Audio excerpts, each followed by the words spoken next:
campuran namanya.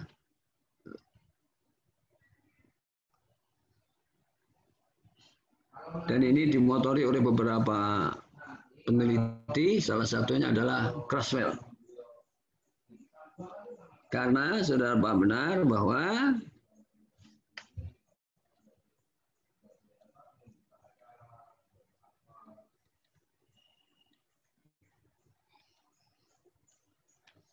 dipahami benar, saudara kemarin juga sudah mendiskusikan, ternyata masing-masing metode punya kelemahan. Kualitatif ada kelemahannya.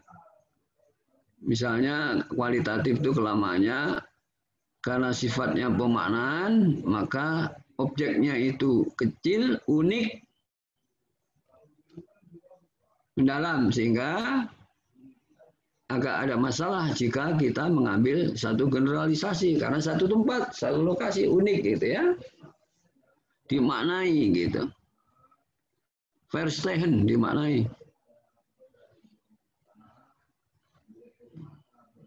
Tergantung kita gitu yang memaknai. Ya. Sebaliknya kuantitatif bisa luas tapi tidak mendalam pemaknaannya ya. Karena berdasarkan pada persepsi atau pendapat opini gitu terhadap sesuatu fenomena berdasarkan kategori yang sudah disiapkan itu. Sehingga dia tidak mendalam gitu. Kalau sudah terbukti ada hubungan, ada pengaruh terus selesai gitu. Jadi word stack-nya nggak ada. Itu beberapa kelemahan. Nah, oleh karena itu metode campuran mencari jalan keluar dengan seperti itu. Metode campuran adalah penelitian yang melibatkan penggunaan dua metode kuantitatif dan kualitatif dalam studi tunggal. Penggunaan dua metode ini dipandang lebih memberikan pemahaman yang lebih lengkap tentang masalah penelitian daripada penggunaan salah satu di antara itu. Ya, jadi lebih lengkap. Misalnya kita membuktikan pengaruh ya pelaksanaan otonomi khusus terhadap pertumbuhan ekonomi daerah misalnya. Pertama, dijelaskan, dibuktikan memang ada pengaruh signifikan gitu misalnya, ya. Nah, kemudian dikembangkan setelah ada bukti pengaruh, dikembangkan lebih lanjut, ya toh. Walaupun ada pengaruhnya, tapi kok tidak optimal gitu. Apa hal-hal yang menghambat? Ya, itu dibuat dengan metode wawancara, ya, kepada para pejabat yang berhasil dan yang tidak berhasil, gimana pendapatnya tentang apa itu pengaruh dari otonomi khusus terhadap misalnya apa tadi pertumbuhan ekonomi misalnya. Nah, jadi lebih lengkap gitu ya. Kalau kuantitatif kan bisa saja begitu terbukti selesai. Begitu juga sebaliknya kualitatif setelah analisis dalam tentang satu fenomena selesai. Ya, tapi kalau dengan kuantitatif mungkin kalau ingin mengharapkan penilaian atau pendapat dari banyak orang tentang fenomena itu, nah itu kan dengan menggunakan metode survei sebagai kuesioner terhadap responden. Itu kegunaan dari metode campuran. Dan bagi Anda yang menulis kuantitatif itu juga kalau bisa dianjurkan sekarang itu tidak hanya selesai pada penemuan satu konsep atau pengembangan satu konsep, tapi lebih jauh. Misalnya dengan pengembangan satu model, gitu ya. Itu pengembangan model itu metodenya campuran gitu ya. Jadi maksudnya tidak kuantitatif saja. Jadi bisa double. Gitu. Tapi beda-beda. Ada masanya waktu SMA jerawat. Tiap Nah, ini beberapa alasan untuk mengapa menggunakan metode campuran. Jadi saudara pahami benar metode campuran itu boleh, gitu ya, walaupun dalam pelaksanaannya memang membutuhkan satu pemahaman yang lagi agak dalam gitu ya. Karena jangan sampai kita itu bias gitu dalam pengaruh itu. Jadi harus ada semacam pemahaman tentang secara lebih dalam apa metode kuantitatif. Jadi bagi teman-teman yang tertarik nanti dalam penyusunan disertasi menggunakan metode campuran, maka itu lebih dipahami ya. Bagaimana prosedur, bagaimana pendataan, gitu, bagaimana penarikan satu kesimpulan dan seterusnya. Ya, dan itu ada di situ ya. Hanya mungkin perlu dipraktekkan saja gitu. Teman-teman ini mahasiswa ini biasanya dalam penjelasan pada saat kuliah paham begitu, tapi pada saat menerapkan di tulisan disertasi jadi kesana kemari gitu, seolah-olah Anda tidak paham tentang metodologi gitu. Banyak sekali yang kita lihat ya. Jadi itu harus dipahami. Maksud saya, pada saat saudara akan menulis disertasi, saudara belajar dulu tentang metodologi supaya tidak salah nanti di dalam menuangkan laporan fenomena di lapangan sesuai dengan kaidah disertasi. Ya. Baiklah, kita ulangi sedikit. Jadi metode campuran ini di alasannya adalah untuk lebih memahami masalah penelitian. Dengan mentriangulisasi data kuantitatif yang berupa angka-angka dan data kualitatif. Ya, ini khususnya di analisa data. Saudara juga di analisa data khususnya untuk menilai keabsahan, validasi. Ya, dari data itu, di analisa data, biasanya saudara diharapkan menggunakan metode triangulasi. Baik triangulisasi itu berkaitan dengan sumber data, berkaitan dengan metode teknik pengumpulan data. Ya, hasilnya harus sama, jangan sampai berbeda. Ya, nah, itu metode campuran memberikan fasilitas untuk itu, gitu ya. Jadi baik secara hitungan, secara angka dan penjelasan identifikasi berdasarkan penjelasan sama hasilnya. Itu adalah dimaksud dengan triangulasi. Jadi kalau ada pertanyaan tentang bagaimana saudara menyusun kehandalan validasi dari data saudara, itu maksudnya Anda ditanya metode apa yang digunakan. Triangulasi itu. Jadi nanti jangan sampai menurut sumbernya yang ini berbeda hasilnya. Kalau menurut teknologi kuesioner dengan teknologi wawancara berbeda hasilnya. Itu jangan sampai seperti itu. Itu harus sama. Jadi kebenaran ilmiahnya berdasarkan dari triangulasi ini sama. Nah, metode campuran itu memberikan peluang untuk itu. Ya. Yang kedua adalah untuk mengeksplorasi pandangan partisipan. Untuk kemudian dianalisis berdasarkan sampel yang luas. Gitu ya. Ini maksudnya begini, saudara ingin meneliti tentang analisa kualitas layanan pemerintah daerah kabupaten, misalnya apa ya? Kabupaten Belitung misalnya. Dari berdasarkan hasil wawancara mendalam dari beberapa tokoh itu, ya. ternyata menurutnya bahwa kualitasnya tinggi, tingkat kualitasnya tinggi, pemerintah Kabupaten Belitung terhadap kebutuhan masyarakat, tingkat kualitasnya tinggi. Untuk memperkuat ini, saudara memerlukan banyak opini atau pendapat atau pandangan dari masyarakat. Nah, itu bisa disebarkan dengan kuesioner yang nanti dibuat matrik-matrik tabulasi data berdasarkan data-data kuantitatif. Jadi ternyata menurut para tokohnya tingkat kualitasnya tinggi, menurut masyarakat tingkatnya juga tinggi karena sebagian besar masyarakat puas atas pelayanan yang diberikan Kabupaten Belitung. Nah, itu untuk mengeksplorasi pandangan.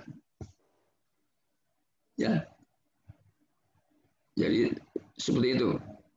Jadi saudara nanti juga bisa seperti itu. Dengan menggabungkan. Yang ketiga adalah untuk memperoleh hasil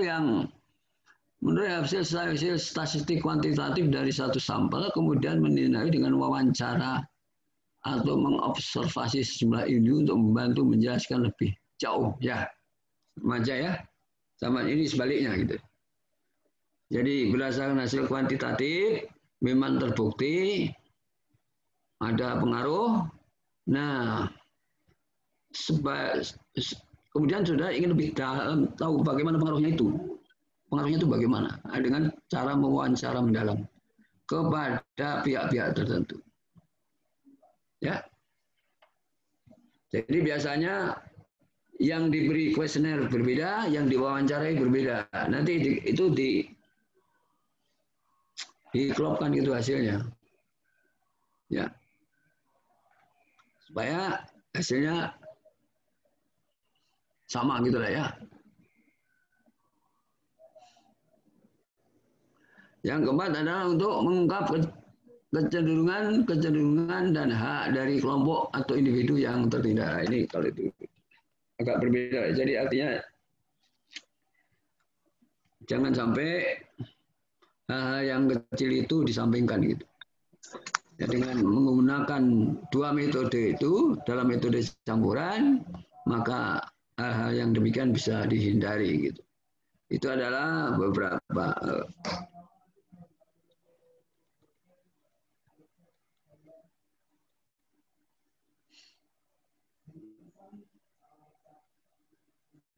kita juga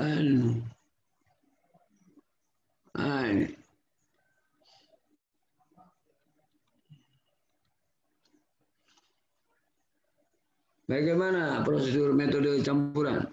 Ini kita paling tidak menurut pendapat Creswell, saudara bisa mencari bukunya itu banyak.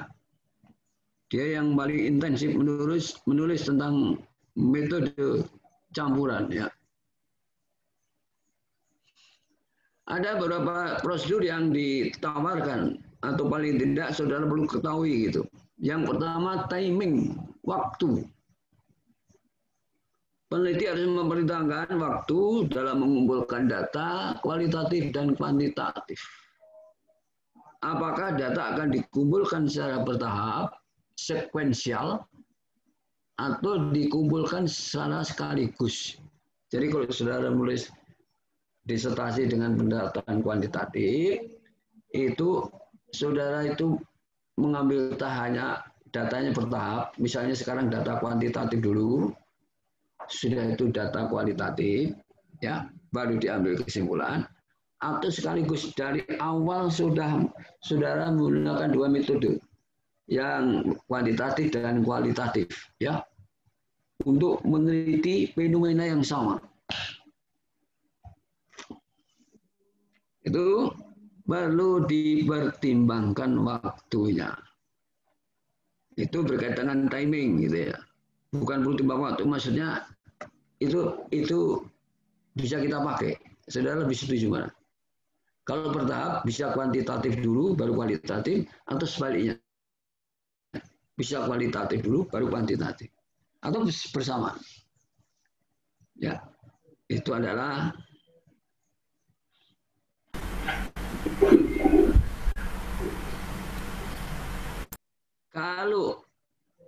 metodenya dia waktunya sama mulai dari awal, maka hasilnya harus sama. Ya, jangan sampai hasil kuantitatif dan kualitatif berbeda. Ya. Berarti ada satu yang miss ini, bias ini. Ya. Itu berkaitan dengan timing. Yang kedua berkaitan dengan bobot, weighting. Bobot dalam penelitian metode campuran ini perlu diprioritaskan. Karena bobot itu bisa saja seimbang dan bisa juga lebih berat ke satu metode daripada metode lainnya. Ya, itu bobot seimbang berarti sama. Berarti mulai dari awal sudah menggunakan kajian berdasarkan metode kualitatif, yang satu, yang kedua berkaitan dengan metode kuantitatif, bobot sama, dimulai dari awal.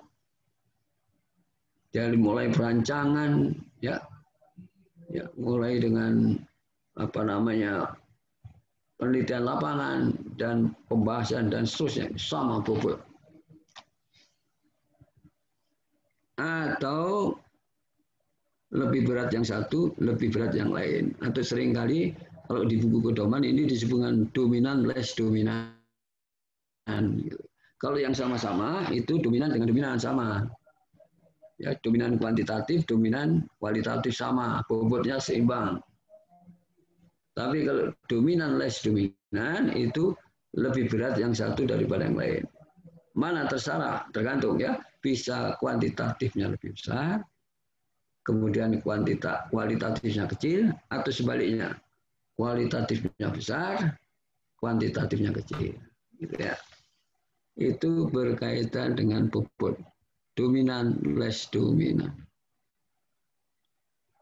Yang ketiga berkaitan dengan pencampuran, mixing, mencampurkan data dalam pengertian yang lebih luas, mencampur rumusan masalah, filosofi dan interpretasi penelitian.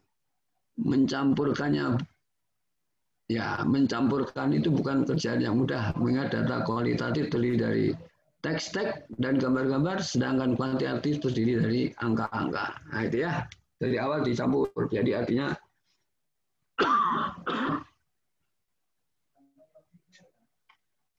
dari mulai latar belakang masalah itu sudah ada data kualitatif, ada data kuantitatif. Dan sepertinya seperti ini sekarang seperti itu. Begitu juga dalam pembahasan. Ada penjelasan dari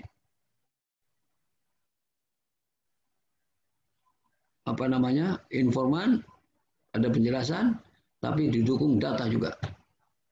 Ada penjelasan secara data. Jadi langsung mixing dari awal. Dan umumnya kualitatif sekarang harusnya seperti itu. Jadi saudara kalau menulis suatu disertasi, khususnya di bab pembahasan, itu jangan hanya berdasarkan hasil wawancara.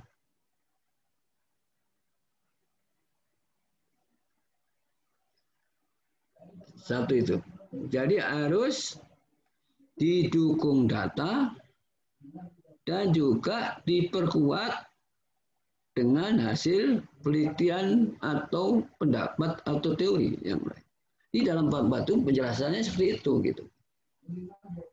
Jadinya menarik itu. Tidak hanya berdasarkan hasil wawancara saja. Nah, satu itu wawancara itu pun juga harus terus kemudian di bawahnya bukan ulasan, tapi kajian. Dianalisa secara mendalam wawancara itu. Jadi tidak hanya diulas singkat, ya. Jadi betul-betul dianalisa gitu. Itu ya. Di dalam disertasi seperti itu, bab pembahasan ini seperti itu. Setiap hasil wawancara harus dianalisa, didukung data dan para pendapat atau hasil penelitian yang lain. Dalam penjelasannya seperti itu. Sehingga betul-betul bisa diyakini, karena justru kualitas dari penelitian kualitatif seperti itu, gitu ya. Kecuali saudara gunakan penelitian yang ini campuran, campuran sudah seperti itu. Harus ada penjelasan secara kualitatif, harus ada data secara kuantitatif.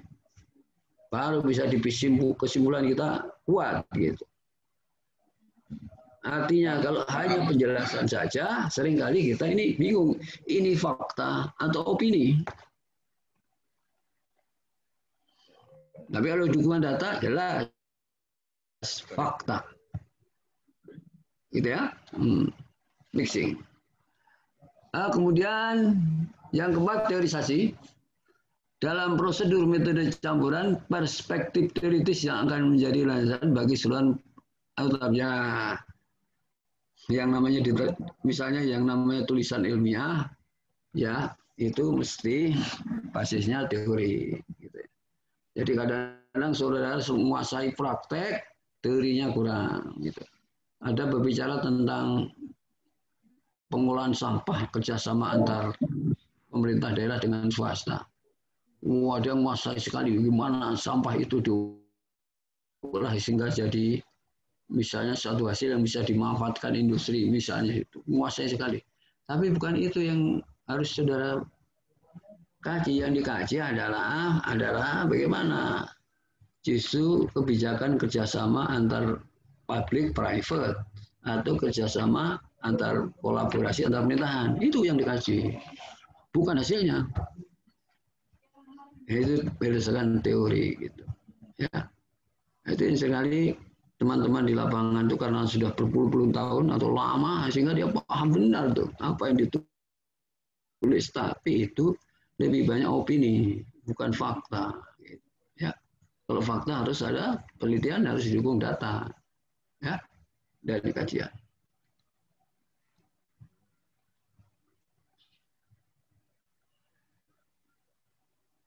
Nah, ini penjelasan tadi, kembali tadi ya, timing, bobot, percampuran dan teorisasi itu adalah seperti tergambar dalam dalam metrik itu ya.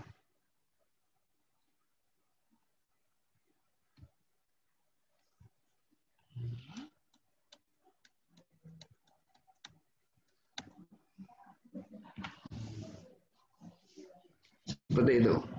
Tanya kan?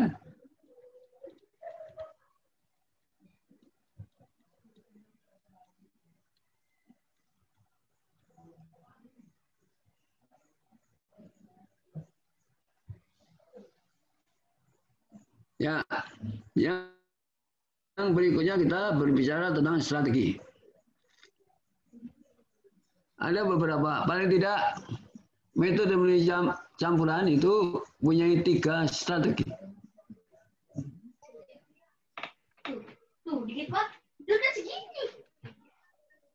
Yang pertama adalah konkuren atau satu waktu. Konkuren mix method. Dalam strategi ini, tapi ini berkaitan dengan yang saya jelaskan tadi, ya. Dalam strategi ini, peneliti mengumpulkan data 2 jenis data dalam satu waktu. Ini kalau bobotnya sama. Bobotnya sama, satu waktu. Ya. Kemudian menggabungkan menjadi satu informasi dalam interpretasi hasil keseluruhannya. Atau dalam strategi ini peneliti dapat memasukkan satu jenis data yang lebih kecil ke dalam sekumpulan data yang lebih besar untuk menganalisis jenis pertanyaan berbeda. Misalnya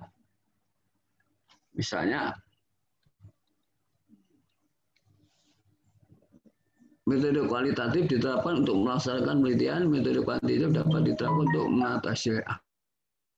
Oke. Ya, itu strategi yang pertama. Konkuren, jadi pengumpulan data, baik data kuantitatif, kemudian disatukan dalam hasil kajian. Ya. Itu yang pertama. Jadi langsung dari awal sudah mulai menggunakan metode itu, dan kemudian dibahas secara bersama, kemudian akan diketahui hasil akhirnya gitu. Jadi awal ya menggunakan jenis penelitian kuantitatif dan kualitatif. Dari pembahasan mulai dari awal. Yang kedua adalah strategi sekuensial atau bertahap. Sequential mix method. Dalam strategi ini, peneliti mengumpulkan dua jenis data secara bertahap. Kalau tadi secara bersamaan, ini secara bertahap. Yaitu ya, misalnya interview dulu, ya, kemudian diikuti metode survei, ya, wawancara mendalam, ya, nah, sudah itu menggunakan metode survei. Seperti tadi contohnya tadi ya, misalnya untuk mengetahui tingkat pelayanan yang diberikan satu organisasi melalui pertama pertama wawancara mendalam, kemudian bagaimana opini masyarakat terhadap itu supaya memperkuat hasilnya tadi. Nah, itu bertahap. Disebut dengan sequential method. Dan ini lebih relatif lebih mudah. Ya.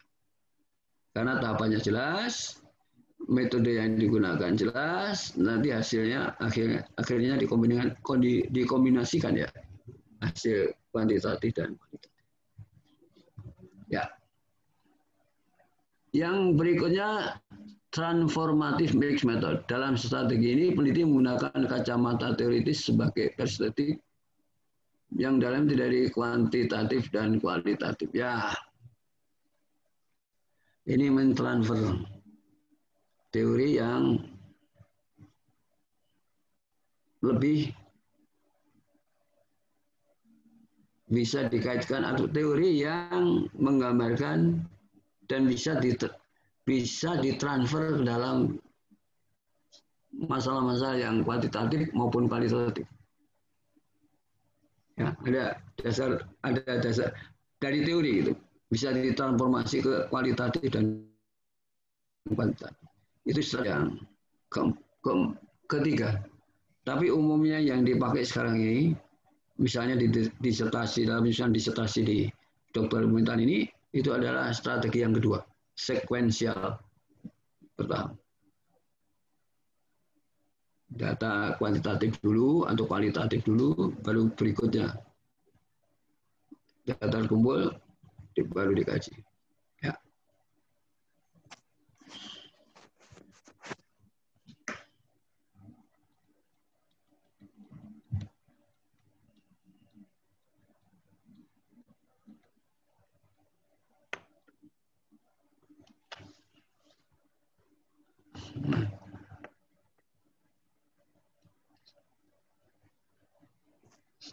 Sampai sekian. Kalau ada yang bertanya silakan.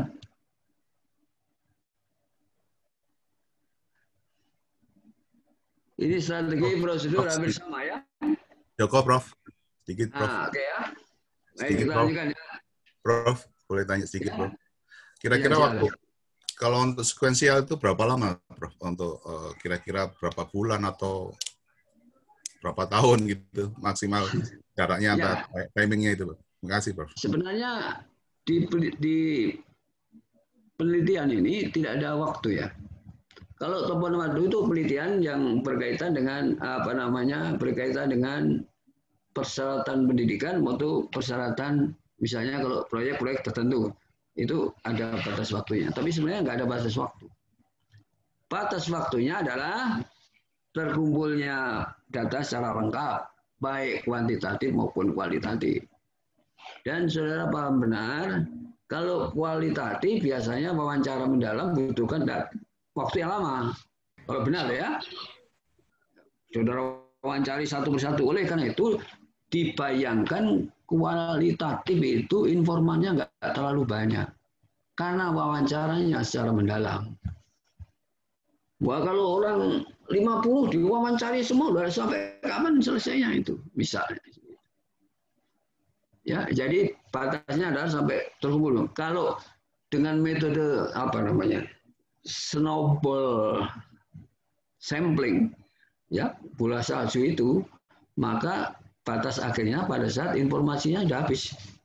Dari beberapa orang sudah habis, ya itu aja sama. Berarti waktunya itu.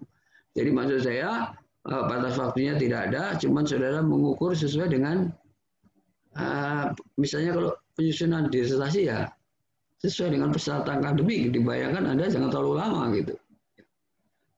Tapi kalau S3 lama itu ya. S3 itu batas waktunya 7 tahun. Jadi lama Anda. Ya. Nah, cuman kalau untuk dapat prestasi cum laude, saudara tidak boleh lebih dari 3 tahun. Jadi kalau sudah lebih 3 tahun, walaupun disertasi saudara mendapat nilai 80A, tidak cum laude. Karena lebih dari 3 tahun masa pendidikan. Ya, jadi kalau cum laude sebelum itu. Pokoknya sebelum 3 tahun. Ya. Nah, itu oleh karena itu dianjurkan saudara segera. Ada strateginya itu. Jadi strategi begini, Mas Joko. Jadi strateginya itu yang penting nulis dulu. Ya, jangan saudara terus langsung sempurna. Enggak ada. Nulis dulu, maju, masukkan, perbaiki dulu, ya, maju lagi, begitu. Bisa nanti cepat. Di setiap tahapan selalu ada perbaikan. Itu sudah paham itu. Jadi jangan sampai saudara berpretensi ingin menyusun sesuatu itu langsung goal, perbaikannya nggak ada itu. Di S3 nggak ada. Selalu ada perbaikan. Oleh karena itu maksud saya, kalau punya ide jangan direka-reka di kepala saja, gitu, hilang. Ide tulis, kan tulis banyak ini idenya, baru nanti disortir mana yang Anda pakai. Lagi di kamar mandi, kok ada ide, ya tulis dulu, ya, keluar tulis, ya, itu.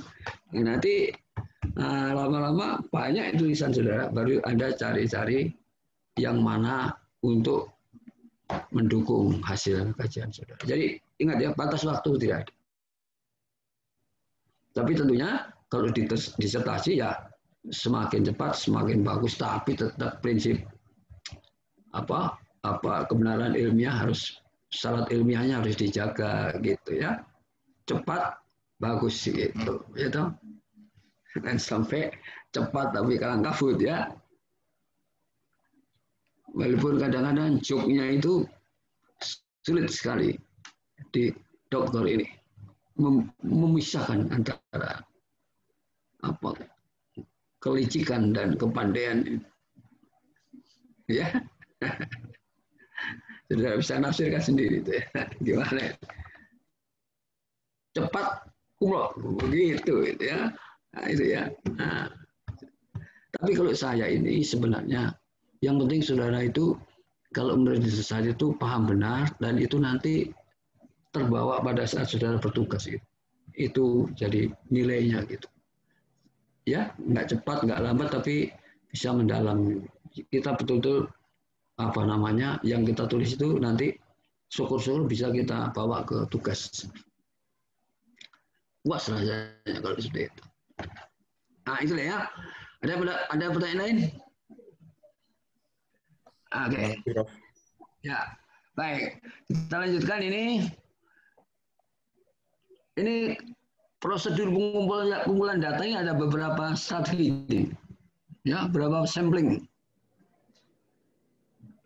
Paling tidak metodologi itu adalah ada 5 sampling metode campuran. Yang pertama adalah strategi dasar. Di dalamnya sampling kuantitatif dan sampling kualitatif dikombinasikan. Strategi purposive sampling dan purposive random sampling. Jadi kalau kuantitatif biasanya itu disebut dengan purposive random sampling. Ya. Tapi kalau kualitatif purposeful. Nah, purposive itu semua responden diberi kesempatan yang sama untuk menjawab. Tapi kalau atau non-purposive, purposive random sampling, ya, kalau purposive itu dengan tujuan tertentu, ya. Kalau non-purposive yang tidak dengan tujuan tertentu. Jadi ini dikomunikasikan. Bisa stratified, purposive random sampling, bisa random. Stratified itu bertahap, random itu sama. Itu di random aja.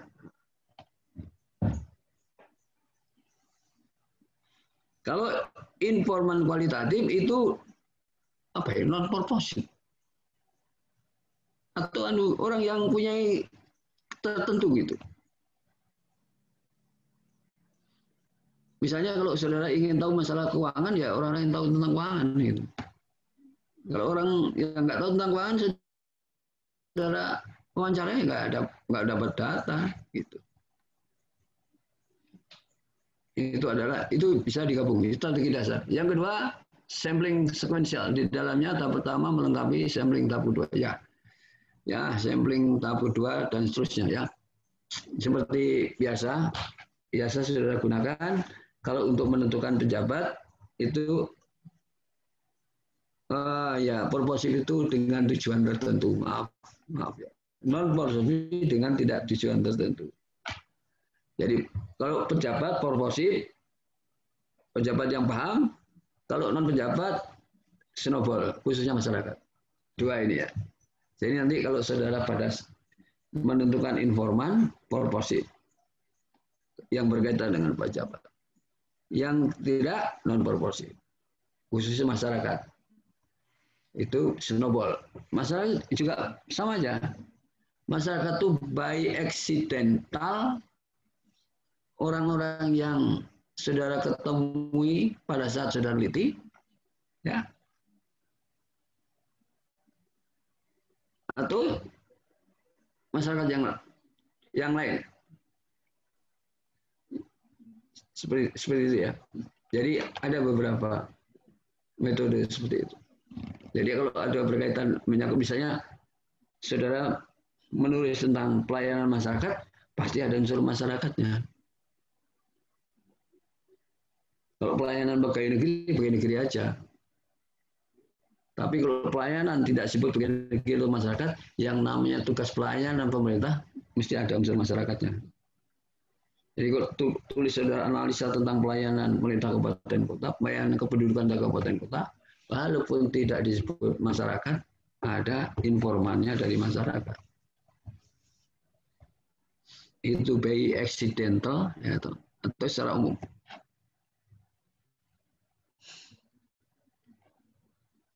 Itu adalah beberapa prosedur penggunaan data. Saya pikir yang lain-lain sama.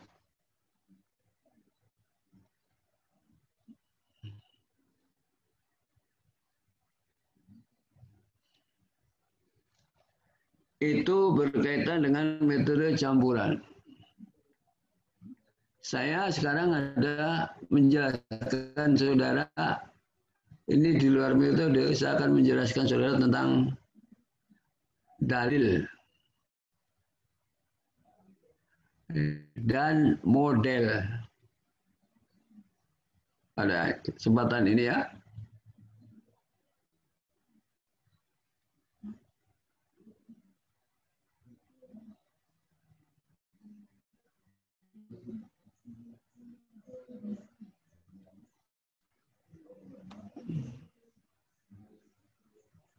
Mana ya tadi itu?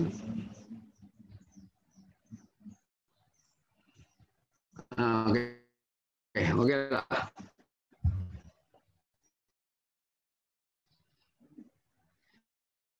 Saudara dengarkan, nanti saudara bisa tanya.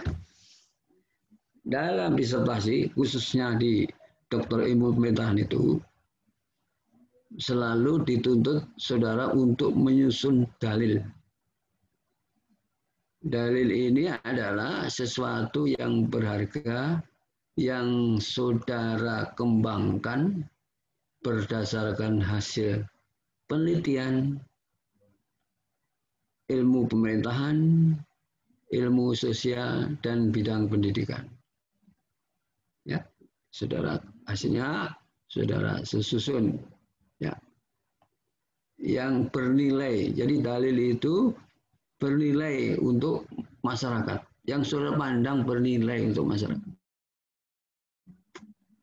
Ya, nanti kalau masyarakat tertarik bisa dikembangkan lebih lanjut. Itu adalah biasanya saudara dituntut untuk itu menyusun dalil. Dalil itu sendiri apa? Dalil adalah suatu pernyataan yang terdiri dari dua konsep atau variabel atau dua konsep atau lebih, ya, yang berkaitan, yang ada koneksitas, ada kaitan tentang fenomena tertentu, ya gitu ya.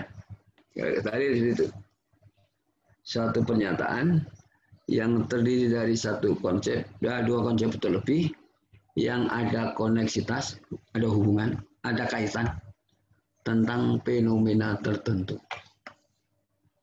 Itu dalil. Jadi seperti tadi saya katakan, di dalam penulisan disertasi dituntut saudara menulis dalil. Biasanya pada saat sidang hasil penelitian atau ujian tertutup, dalil sudah harus ada. Nah, dalil itu bernilai, ya, menurut saudara bernilai untuk masyarakat. Di kita, di ilmu pemerintahan, dalil itu ada 11. Walaupun ini ada perdebatan, karena di buku pedoman 7, tapi ternyata di perkembangannya 11. 3 dari hasil penelitian, 3 dari ilmu pemerintahan, 3 ilmu sosial, dan 3 pendidikan. 2 pendidikan, 11. 3 ilmu pemerintahan, 3 ilmu sosial, dan 2 pendidikan, itu dalil pernyataan-pernyataan yang saudara kembangkan, tapi masih ada kaitan langsung maupun tidak langsung dengan hasil penelitian saudara. Jadi bukan sama sekali tidak ada kaitan, ya, ada kaitannya dengan penelitian saudara.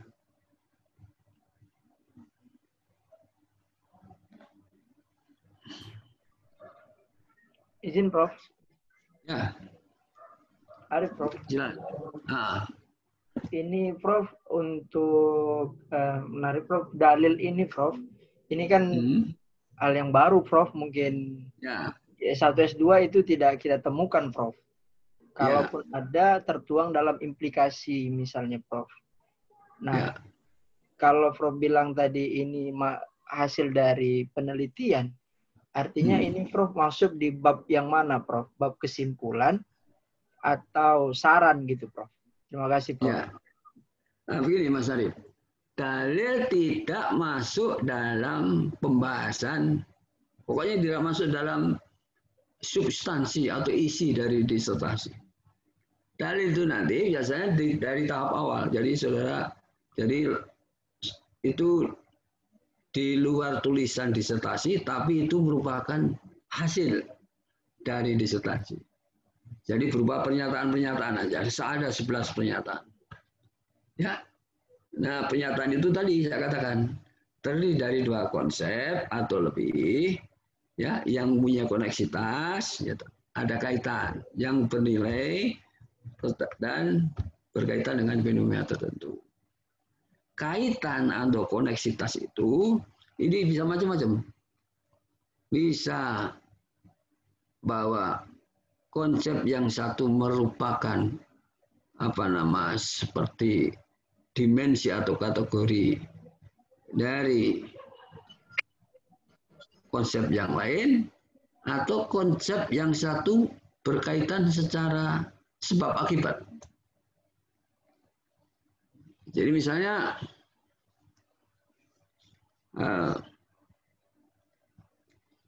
misalnya katakanlah kualitas layanan meliputi misalnya prasarana, misalnya gitu kan, kemudahan, kemurahan, misalnya seperti itu. Nah, bisa seperti itu. Kalau koneksitas sebab akibat, ya misalnya kepemimpinan menentukan, mempengaruhi, ya menyebabkan tingkat layanan. Nah, itu seperti itu kira-kira pernyataannya. Ya. Bisa, artinya bisa seperti itu, artinya bisa diterima oleh orang, bisa tidak gitu. Jadi oleh karena itu nanti pada saat ujian kali ini sering ditanyakan, ini nggak sesuai dengan kenyataannya, saudara memberikan argumentasi gitu. Tapi yang jelas 3 awal itu hasil penelitian. Ya. Jadi seperti itu. Sebenarnya ada di penjelasan, cuman saya lupa di halaman berapa ini ya. Saya cari ada dari itu.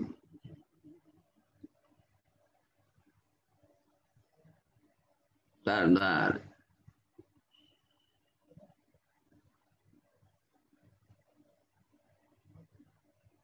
Saya cari kan. Jadi di kita selalu dituntut untuk itu gitu. Dan memang ini agak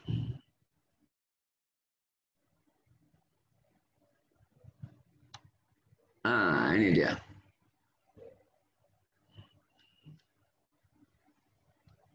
Ya.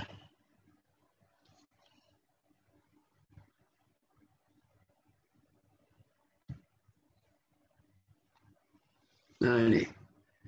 Dalil dalam disertasi merupakan opini Provendus tentang apa saja yang menyangkut ilmuwan di dalam atau di luar bidang ilmu yang digeluti, yang dirumuskan dalam bentuk proposisi yang menunjukkan kepeduliannya untuk mengetahui segala macam yang diciptakan Tuhan. Itu jadi opini Provendus ya. Yang kedua, dalam ujian disertasi berfungsi sebagai jembatan interaksi antara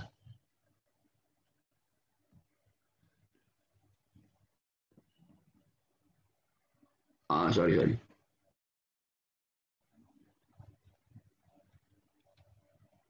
Nah, ya. Dalam ujian disertasi berfungsi sebagai jembatan interaksi. Oleh karena itu nanti kita juga dalam memahami disertasi saudara, kita juga bisa melihat di dalil ini. Sebenarnya apa sih kesimpulan kira-kira inti dari tulisan dari Provendus apa?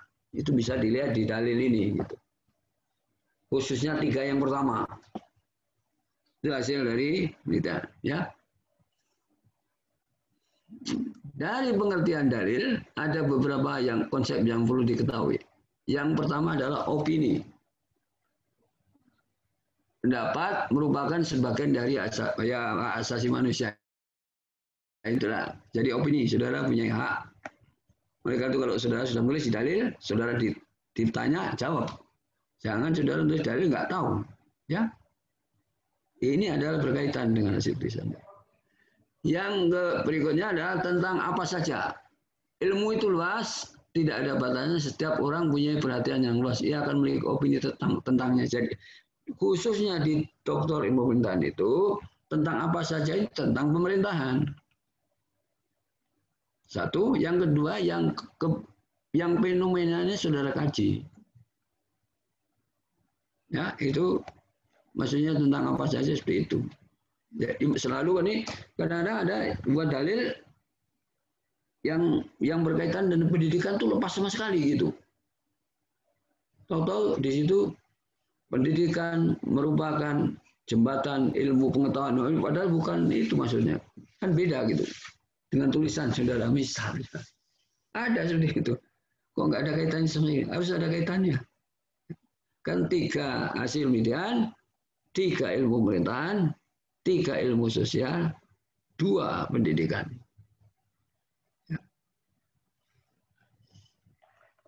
Yang berikutnya adalah berkaitan dengan kepedulian. Setiap orang punya kepedulian tentang apa saja yang ada di sekitarnya. Ya inilah ya. Ini tafsir dari yang luas. Nah.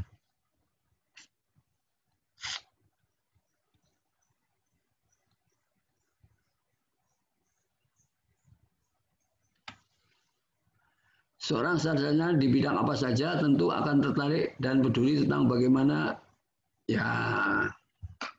Tapi ini penjelasan ini khusus untuk disertasi di kita ya berkaitan tentang pemerintahan. Kepedulian tentang pemerintahan. Dikaitkan dengan hasil pemerintahan saudara. Kan bisa hasil pemerintahan saudara itu kan mempunyai pengaruh langsung terhadap aspek-aspek pemerintahan gitu ya. Gitu. Yang berikutnya adalah penjelasan tentang proposisi. Pada umumnya merupakan pertalian paling sedikit 2 konsep dalam bentuk variabel. Ini pertalian. Ini bentuk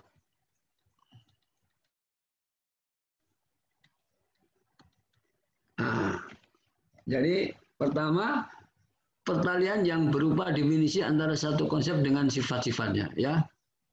Jadi satu konsep dengan sifatnya misalnya gitu ya. Itu pertalian. Jadi misalnya koordinasi merupakan proses penyatu paduan atau merupakan proses sinkronisasi misalnya, simplifikasi. Gitu. Misalnya, koordinasi merupakan perpaduan sinkronisasi, simplifikasi, dan integrasi misalnya gitu. Itu pertalian. Jadi koordinasi itu di dalamnya mengandung sifat sinkronisasi, integrasi, yaitu seperti itu. Itu pertalian yang berupa definisi antara satu konsep dengan sifatnya.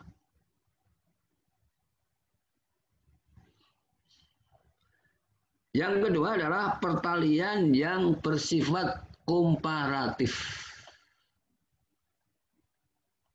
atau klasifikatoris. Misalnya, ini bukan harga, ini harga ya. Harga ikan mas lebih tinggi daripada harga daging. Perbedaan. Komparatif dibandingkan. Bisa juga seperti itu. Ya. Jadi nanti ya menulis dalilnya seperti itu. Jadi bisa pertaliannya bisa pertalian yang berupa definisi dan sifat-sifatnya. Yang kedua pertalian yang bersifat komparasi gitu. Yang ketiga pertalian yang bersifat kausal. Nah, ini yang relatif mudah. Di situ misalnya pendidikan IPDN meningkatkan pemahaman tentang ilmu pemerintahan bagi praja misalnya. Karena sifatnya kausal itu bisa meningkatkan, menyebabkan, mempengaruhi, mendorong banyak. Itu bisa ya. Nah, jadi nanti seperti itu contohnya. Misalnya seperti itu, ya misalnya, ya. Otonomi khusus apa menyebabkan peningkatan indeks pembangunan manusia. Itu. Misalnya.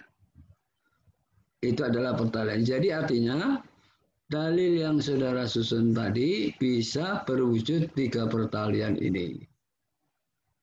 Pertalian definisi dan sifatnya, pertalian yang komparasi, dan pertalian kausal.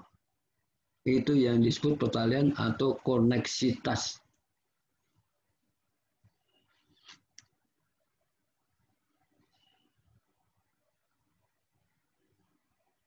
Sampai sekian ada yang ingin masih ada yang ingin bertanya?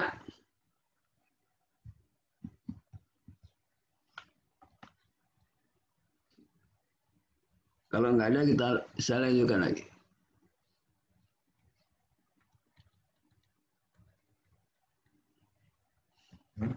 Hubungan kausal, tadi pertalian kausal itu melahirkan seperti korelasi simpel, multiple, linear, parabolis, hukum hasil kurang. Ya. Jadi artinya hubungan kausal itu wujudnya bisa banyak. Gitu. Bisa korelasi sederhana, ya toh. Korelasi sederhana, ya. Jika A sama dengan B, B sama dengan C, maka A sama dengan C. Korelasi sederhana itu.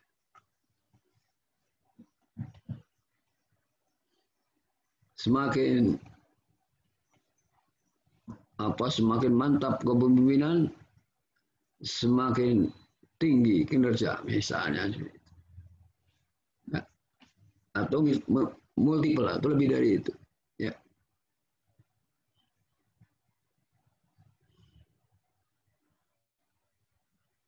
Jadi bisa simpel, bisa multiple, bisa linear gitu ya. Linear itu gampang ya. Yang linear itu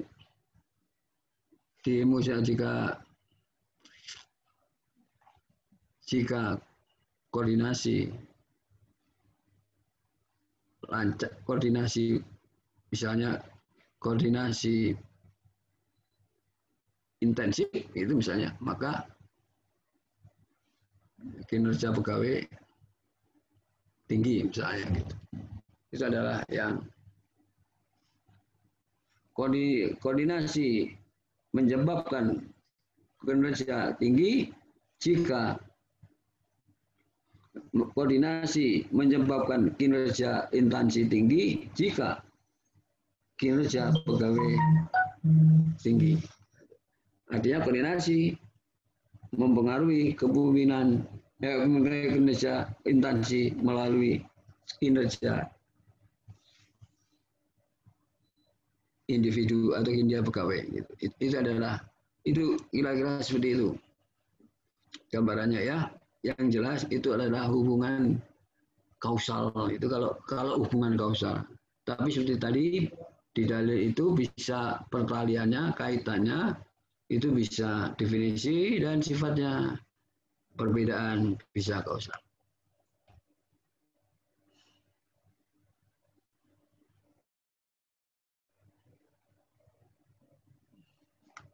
Ya, bernilai heuristika berarti bernilai luhur. Ya, dalam kaitannya pernyataan atau proposisi yang bisa memukau orang. Jadi kalau dalil itu betul-betul bisa sangat bernilai, maka itu akan menarik orang untuk bisa mendalami lebih lanjut. Yang berikutnya salah atau benar, pernyataan dalam dalil bisa salah, bisa benar. Yang penting dalil disusun memiliki kegunaan.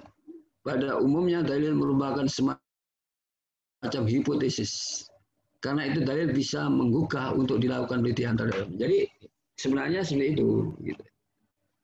Tapi kalau tidak benar, ternyata di dalam disertasi itu ditanyakan. Ini nggak benar nih, misalnya gitu. Nah, tapi kalau saudara bertahan boleh dengan mengajukan argumentasi. Mengapa seperti ini? Karena bisa salah dia benar gitu. Yang namanya tadi.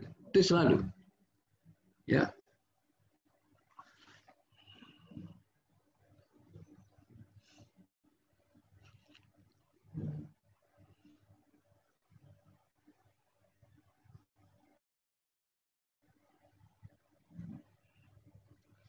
Dalil berfungsi sebagai jembatan tatap muka tadi sudah dijelaskan ya.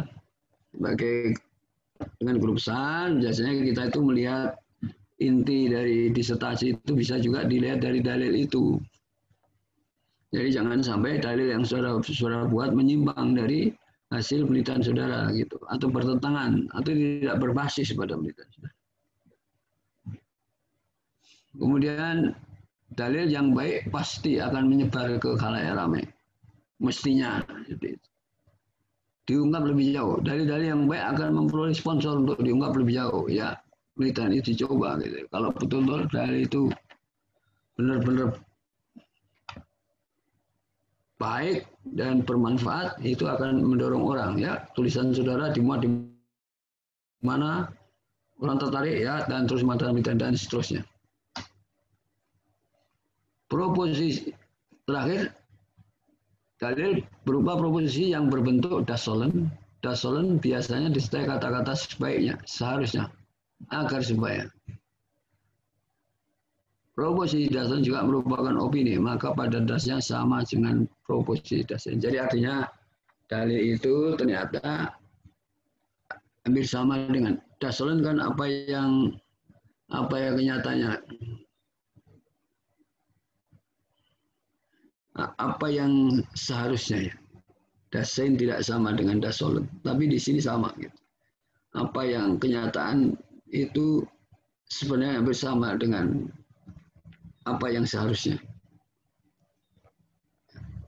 Jadi dasolen apa yang seharusnya, dasein itu kenyataannya gitu.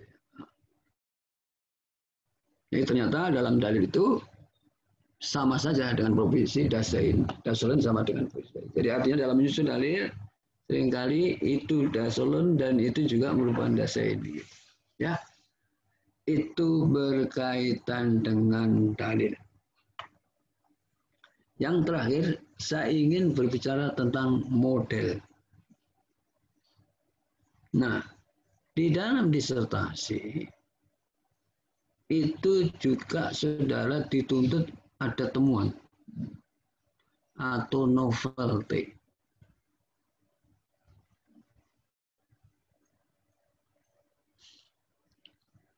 Temuan baru. Baru itu sifatnya bisa mendukung, bisa mengembangkan, bisa bertentangan.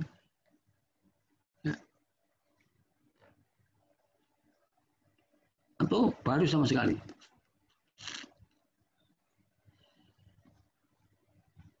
Itu temuan novelty.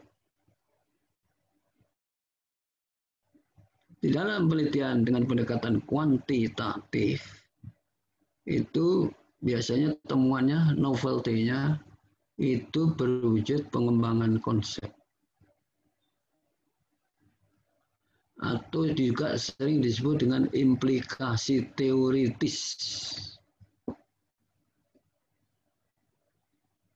Jadi setelah dibuktikan ada pengaruh, maka masing-masing dimensi dipilih mana pengaruh yang terkuat, maka dan disimpulkan itu pengaruh terkuat itu menjadi satu proposisi.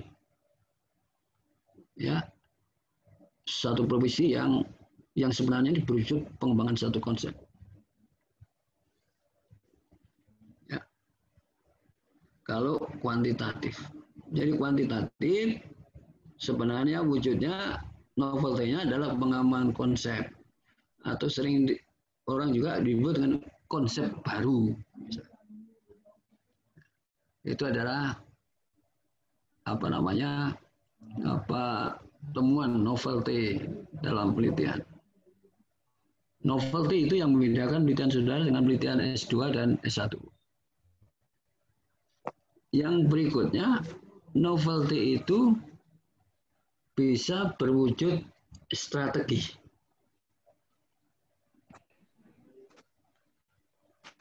Tapi ternyata strategi juga itu di S2 juga strategi, tapi boleh aja di S3 strategi. Nah, strategi itu biasanya adalah saran tindakan atau taktik atau pengambilan keputusan untuk arah tertentu untuk memecahkan masalah yang ada. Jadi kalau mengapa saudara meneliti tentang apa misalnya tentang pemerintahan ya, misalnya tentang apa pemerintahan atau tentang kepala daerah gitu, misalnya tentang kepemimpinan kepala daerah misalnya gitu ya. Itu ternyata kepemimpinan daerah itu berpengaruh pada efektivitas, misalnya apa? Efektivitas kinerja misalnya gitu. Ya, efektivitas pelayanan gitu. Itu bisa berpengaruh seperti itu ya. Nah, ternyata hasilnya itu menyebabkan tidak efektif gitu. Ya, mengapa tidak efektif? Mengapa kepemimpinan itu ternyata menyebabkan ketidak efektifan atau menyebabkan tidak efektifnya? Misalnya apa? Pelayanan gitu, misalnya. Nah, berarti ada hal-hal yang menghambat. Nah, strategi itu memecahkan hambatan itu. Jadi untuk kepentingan praktis itu.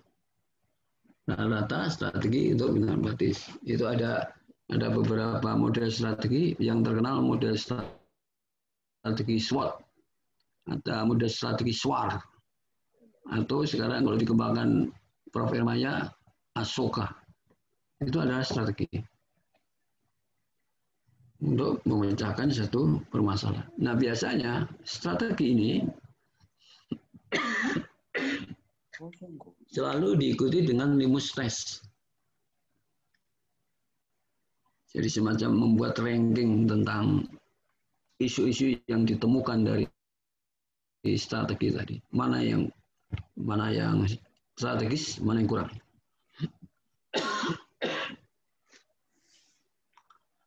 Itu strategi. Sampai sekian ada yang bertanya? Saya lanjutkan dulu ya. Yang terakhir adalah berkaitan dengan model.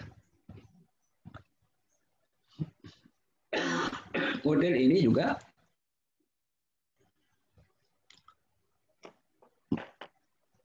merupakan juga novelty.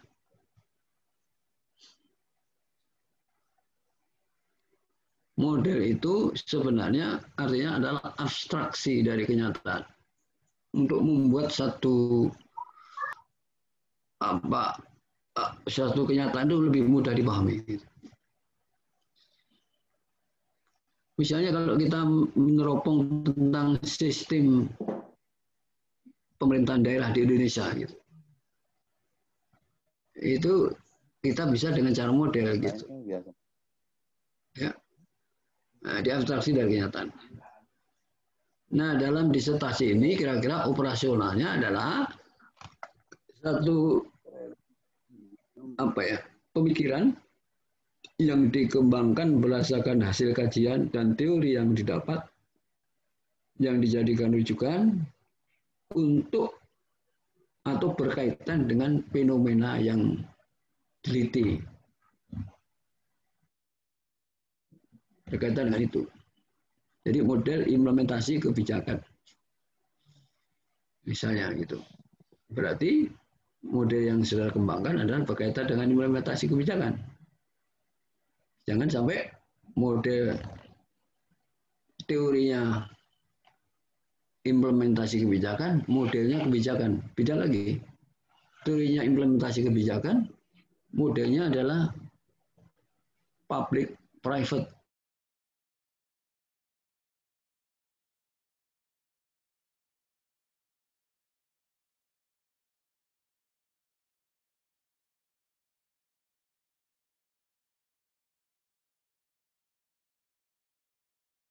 Berpikir lagi gimana model untuk pengembangan itu tentang fenomena tertentu supaya lebih positif dan efektif ke depannya. Itu model gitu. Jadi artinya model itu selalu berkaitan dengan teori yang dijadikan deskripsi.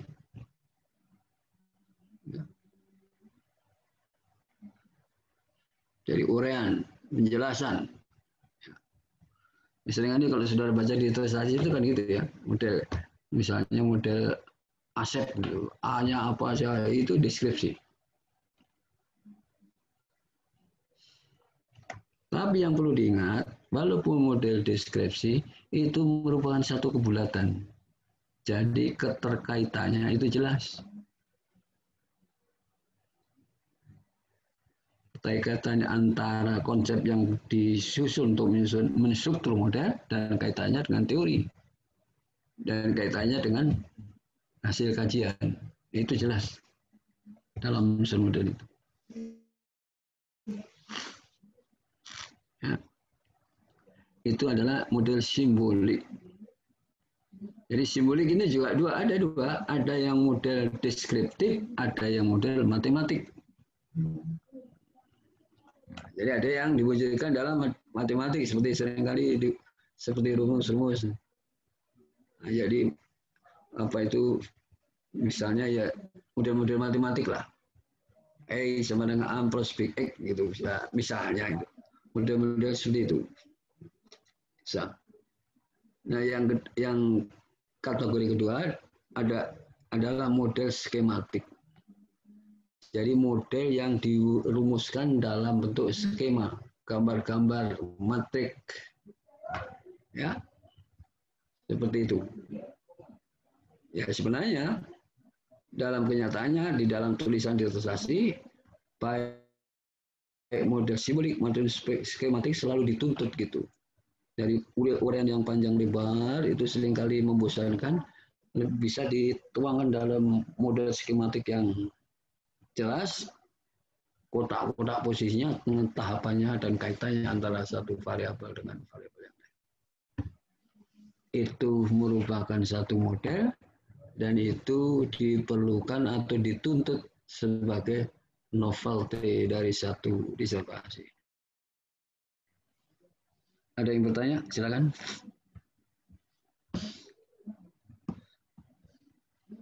Kalau nggak ada yang bertanya, saya akhiri kuliah ini sampai sekian.